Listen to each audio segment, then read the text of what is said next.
రాసి పెట్టుకోండి. పార్లమెంట్ ఎన్నికల తర్వాత తెలంగాణలో కూడా తప్పకుండా రాజకీయంగా చాలా మార్పులు జరుగుతాయి. అందులో ముఖ్యమైన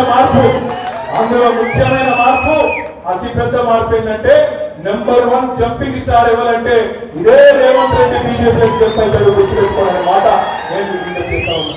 వచ్చిన ఒక 30 మంది ఎమ్మెల్యేలను తీసుకొని ఎక్కడ కేసులు పెడతారో ఏం చేస్తారో అనే భయంతో ఫస్ట్ జంప్ అయ్యే మనిషే రేవంత్ రెడ్డి. అందుకే మీరు చూడండి, నిన్నగాక మొన్న ఒకటి ఢిల్లీలో ఒక టీవీ షో పోయిండు.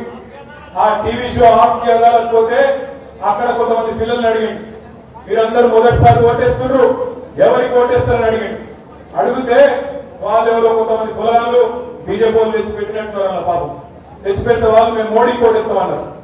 కాంగ్రెస్ వాడు ముఖ్యమంత్రి, ఆ పిల్లగాడేమో మోడీకి ఓటేస్తాడు. ఏం చెప్పాలి?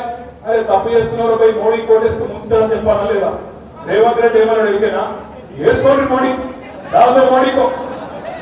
కాంగ్రెస్ లో ఉన్నాడా, బీజేపీలో ఉన్నాడా, రాహుల్ గాంధీ మనిషా, మోడీ మనిషా?